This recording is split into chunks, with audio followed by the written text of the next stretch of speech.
On today's episode of the Devon Messinger Show, we're previewing number 6 Oklahoma versus Texas. Longhorns fans, don't forget to like and subscribe for more content. It's greatly appreciated. And check us out at HornSports.com for all the latest in Texas news. We don't have JC with us today, but we're going to go LeBron coast to coast, talking Oklahoma and Texas in this year's 2025 Red River rivalry. To begin, we have some basic game information as always.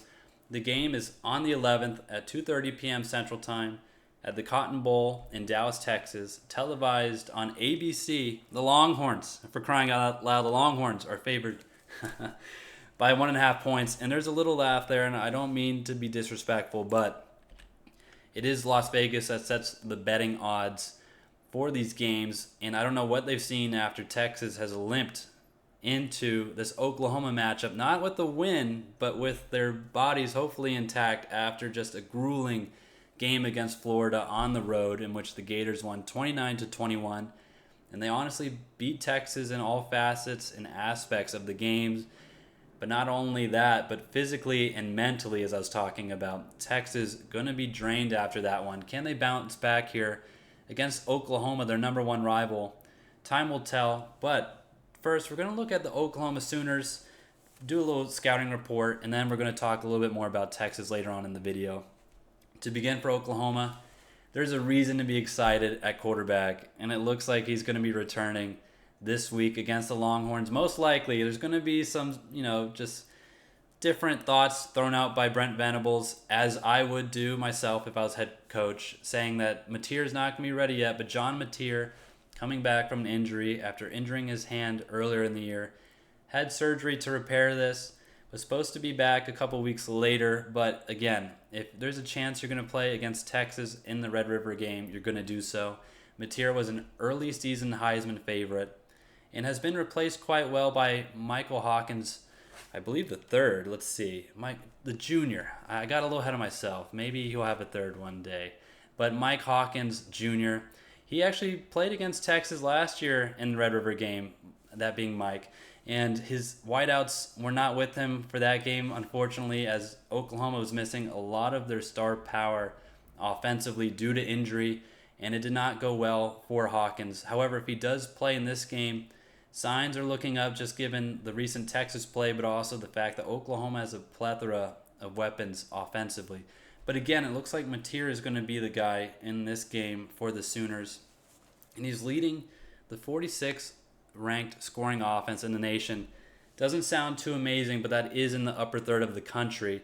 They're averaging 33.8 points per game. And then the passing offense, even though he's been out for a couple weeks, still 30th in the country with 278 passing yards per game. Looking at his receivers, Isaiah Satania, an Arkansas transfer, leads the way for the Sooners at the wideout position. 26 catches, 359 yards, and 3 touchdowns. Along with Satania, you also got Deion Burks, 25 catches, 275 yards, 2 touchdowns, and Keontez Lewis, 17 catches, 210 yards, and 2 touchdowns. So I wouldn't say these guys are the craziest of receivers that the Longhorns will have ever faced. However, the problem here is it's a very balanced group, and they have done very well so far this season. Now, they haven't gone too crazy in terms of opponents, but Oklahoma has actually played a couple of decent and tough opponents that tend to be more defensive leaning, and still, Oklahoma's had no problem in winning 5 in a row to start the year here. Then at the tight end position, Jaron Kanak leads the way. He's the second leading receiver for Oklahoma, 20 catches, 328 yards. So offensively for the Sooners, if Mateer does make his comeback here, and everyone is going to hope for a healthy game from both sides, and so I want to see Mateer play and see how the Longhorns will fare against him. Of course, not faring too well last weekend against Lagway, the Florida quarterback. Mateer he's injured, of course, but before that has been even more heavily talked about than Lagway, who I think is the next big answer for Florida. Now, I'm not going to go down the road and say championships or anything like that, but already just with him at quarterback, Florida has been a more confident team. Meanwhile, for Oklahoma, we talked about it a little bit with Hawkins, but also just in injuries in general. Oklahoma's been looking for a guy at quarterback and I'm not going to say in a super long time, we can all name the NFL quarterbacks that are out there, but they've been lacking at that position. They've had some injuries at that position in years of late. And Mateer provides not only stability, but a top-end star power that the Sooners have been needing to really just run their offense correctly, to be frank with you. But also, not only that, he's a superstar at quarterback so far this year. So this is going to be a great opportunity for Oklahoma to finally show Texas what they've been missing after, again, a couple years of injuries. Now we're going to look at the running backs. Freshman Torrey Blaylock leads the way, 257 yards this season and 3 touchdowns. But again, the running game has not been crazy for Oklahoma this year. They are ranked 96th in the country with just a little over 137 yards per game. But again, they lean towards their passing game. But what makes things really interesting for both Hawkins and Mateer is that both of these guys are actually running quarterbacks. Hawkins, for sure, I would say, has a little more of that top-end speed. But Mateer as well was, I think, leading the team in rushing before he got injured. And that just goes to show that if there's a chance for him to take off, he will take off. And that has been a difficult part for Texas to defend in recent history, but also just for any team. Trying to always have a spy on the quarterback, even when he's got, of course, an arm like Mateer or Hawkins, again, a little bit more of a runner. So the difference here, yet again, expecting John to play. But if Hawkins is in, I think you're going to have a spy on him regardless of the play, just to keep an eye on him. Mateer, it's difficult because he's got a little bit more of the arm, so you're going to have to strategize for him in the secondary, and you don't want to sacrifice too many men with their attention on John, but you're still at times going to have to roll out, a little eye on the quarterback as well. But again, both these quarterbacks have looked up, and it's not going to be a pretty show for Longhorns, who have struggled again against defending even some poor quarterbacks. Now, I know Lagway last week, I believe, had just under 300 passing yards, 2 touchdowns, and 1 interception. This is an Oklahoma team that's been waiting for revenge, and this might be their year to do it, but we're going to talk about Texas in a little bit. Defensively, Brent Venables, the head coach, is back to calling plays. Of course, was known at Clemson as a defensive coordinator for calling elite defenses. This year has been no different. Kip Lewis leads the way at linebacker. He's a junior. He's leading the nation's, wait for it, we're talking about rankings earlier, their second best defense in the country, period. Second best defense, allowing only 7.2 points per game. Not too shabby if you're the Oklahoma Sooners. Breaking that down a little bit, their passing defense is really what is the mightiest part of this team. Just allowing under 119 yards per game, that being second in the country as well. Their rushing defense is 5th in the country with just under 75 rushing yards allowed per game as well. Now, the irony here is that the Oklahoma defense has not forced too many turnovers. They've only forced 2 turnovers this year, and honestly haven't needed to do much more defensively. Again, with the solid offense that they've had, and then a defense that's not allowing too many yards per game, you're not going to need to force as many turnovers as you typically would. Of course, in the Red River game, turnovers are a key indicator in the winner. So you're going to be looking to see if that jumps. But the scary part about Oklahoma defensively, I've waited for this. 14 different Oklahoma Sooners, yes, 14, that's a big number, have contributed at least half a sack so far this season. Now, again, Texas just played a Florida team that, entering the game, had 3 sacks on the year. Against Texas, sacked Arch Manning 6 times. Now you're playing an Oklahoma team that's had 14 different contributors to getting the quarterback to the ground. That's led by the defensive line, of course. You got Taylor Wine, 3.5 sacks so far this year. You got Mason Thomas, who has 3 sacks this year. Then you have Jaden Jackson, another 3 sacks. That's honestly scary if you're Kyle Flood or Steve Sarkisian, because, again, similar to how I was talking about Oklahoma's just reliable breadth of receivers so far this year, you have a similar thing at defensive line, but to another step, to another level. You got 3 guys with at least 3 sacks those are guys you're going to have to account for. And Texas offensively has not done a fine job of protecting the quarterback. I mentioned it before about how many times Arch went down against Florida. But you were seeing these problems against some of the lesser teams just in terms of allowing pressure. You didn't see too many sacks allowed. But once you got to a team that had the athletic ability to match Texas, you just started seeing the numbers go up. Unfortunately, if you're a Longhorns fan, this Oklahoma team does. And again, Brent Venables, a defensive mind. You can bet your behind that he's been recruiting at his very best on the defensive side of the ball as well. But we're going to talk about Texas here a little bit more in this X Factor section, because my X Factor for this game, it can really be applied to both sides, Oklahoma and Texas, but I'm going to look at it from the Texas lens. The X Factor is team mentality. I talked about Florida beating down on Texas, and it did not look pretty. I'm going to be honest. I don't think, again, that Texas really won any position battle there. And it all starts up front for Texas. On the offensive line, they were not able to protect Arch Manning. The left guard position is a big question mark, but honestly, most of the positions are in general. There's way too many flags also for the offensive line. It's not enough that they haven't created a push in the running game or been able to protect the quarterback, but there's been way too many false starts, holding penalties. And defensively for Texas, they entered the year as a preseason number one, relying on that defense that returned most of its guys, a lot of star power, and yet they also lost the upfront battles against Florida.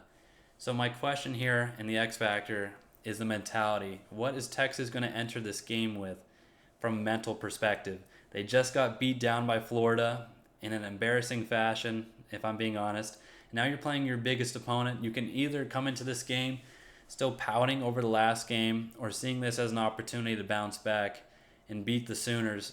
Unfortunately, this is not the Sooners team that you can just roll into and beat. As I said, they're the 6th-ranked team for a reason. But can they bounce back from that behind whooping? Because as I mentioned, the Florida loss was a demoralizing one. To me, it kind of felt like the 2021 Arkansas loss that Texas faced also on the road in Fayetteville that year.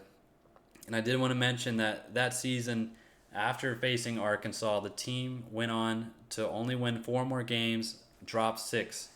I don't know if Texas this year is going to be able to, duplicate that. If you're a Texas fan, you sure hope not, but not a lot of optimism following that loss. Can Texas come into this game with a different headset and mindset? And they might need a different headset too after that one. Danger level, I'm going to go with the flat 10 here. This is the Oklahoma Sooners that we're talking about. It's in Dallas. Not only is it Oklahoma, but this is an Oklahoma team that can score the football, and wait for it, in the passing game. I know they've had some great quarterbacks as of late, and we talk about all the NFL guys. But before then, there was a bit of a drought in terms of just dominant quarterbacks that Texas has had to face on that Oklahoma sideline. And now you're returning to the present day with John Mateer. Most likely, yet again, Mike Hawkins has weapons as well. But it's a big game. And not only that, not only thinking about Oklahoma, you guys need to get back on the scoring column and also the win column. Texas not scoring enough points to reliably, be at ease in these games. They've been cutting it a little bit closer than they needed to. You saw that in the negative against Florida. You saw that in the negative against Ohio State. But even some of the more pancakier teams, if you will, you haven't seen enough cushion provided. And you're going to need to do that, because if you don't against this Oklahoma team, you're going to prove why this is a danger level of a 10. Now, rolling into the prediction here. Vegas has the Longhorns up. I'm going to talk a little bit about Texas, and then we're going to give the official score prediction. The Longhorns at quarterback, Arch Manning, much talked about. A disappointing year so far, and I think he would be one to agree with that. However, I would not blame Arch for all of the season's lack of success. Now, it is semi-ironic because the team does have a winning record, and you should be celebrating winning. However, this is the Texas Longhorns we're talking about. And 3-2 on the year is honestly underwhelming, especially coming into the year ranked number 1 in college football. At quarterback, Arch Manning, with every week I know there's been some weeks that it just hasn't been pretty, and in most games there's a couple plays that I'm sure he's wished to have back, but he has gotten better. I talked about it a little bit in my Florida recap, but even in the Florida game, he loosened up in some of the times of stress and made some brilliant plays. Also made some, freshman, sophomore level plays in the passing game as well. But in a game like this, we talked about turnover battle. You cannot help the Oklahoma defense that hasn't needed to create turnovers by just gifting them some interceptions. Arch is going to have to stay just safe with the football. He's got Emmett Mosley back at wide receiver. Ryan Wingo, of course, is still there. The health is back. We're going to see Parker Livingstone, how available he's going to be. Of course, he suffered a bit of an injury against Florida, but it wasn't enough to totally keep him out. I think he tried to come back into the game. With a week's rest, he should be fine. But he's got the receiving targets, so there's really no excuses here to be made. The problem is, can the offensive line keep him upright? A great Oklahoma defense led by linebacker Kip Lewis, who right now is the least of your problems just in terms of protecting the quarterback. I mentioned the defensive line that you're dealing with, but it is the whole Oklahoma defense that likes getting to the quarterback. I would not be betting on that Texas offensive line. However, this is the Red River game. You never know what's going to happen. And then what else we want to look at? Special teams. The Longhorns have been kicking themselves just with inconsistent play. I think a lack of gambles in the return game. And then just some basic mistakes on punt. Just not blocking and not being able to down punts has also cost Texas. And I know that's more of a recent focus against Florida, but Texas punter Jack Baumeister has been excellent this year so far. And defensively, lastly, they've got the talent. You can't, argue with Texas in terms of talent. However, it hasn't been there. Kind of how we talked about Arch. You got the potential and you got the talent, but you just haven't seen it. Defensively, you've seen a little bit more of it, of course. But there's been lapses in every game, and I think that really showed against Florida, as I warned before, playing a better quarterback in DJ Lagway than they really had all year. You're going to see him hit the throws that other people can't. And honestly, DJ didn't have to do much because a lot of what he was presented with was easy in terms of coverage. Against Oklahoma, you can't be gifting Mateer or Hawkins the same sort of looks because there was just way too much room. And Dallas Wilson last week burnt Texas, and this week it could be any of the number of guys that I mentioned earlier. All those to say, does not sound too positive for Texas, but the defense at their highest point can be one of the best defenses in the country and was one of the best defenses prior to that Florida game. However, not a good note to start SEC play with. Offensively, we've seen Arch Manning hit some incredible throws and be mobile as a quarterback, which has been something that Texas has been missing. However, it's been inconsistent, and in the running game for Texas, they just haven't been able to rely on anybody due to both injuries and just inconsistent play from both the running backs and primarily the offensive line. Again, those are facets of the game that I'm not wanting to bet against Oklahoma on right now. And so for that reason, I've got Oklahoma winning this one 24-17 in the Cotton Bowl. It is potentially Oklahoma's year to beat Texas here. They're trending up. Texas is trending down. But the beautiful part about this game is that you never know what's going to happen when the lights are shining in the Cotton Bowl. Although 2:30 p.m., I don't know how many lights are going to be shining there in Dallas, but I'm excited for an incredible game. We got two quarterbacks that are going to be really interested to see, and just again, it hasn't been Oklahoma that's been kind of the team that everyone's talking about entering this year or entering this game, in a couple of years. So I'm excited to see that as well. But more importantly than my thoughts on the game, what is your score prediction? Let me know down below. Don't forget to like and subscribe. As always, have a great rest of your day.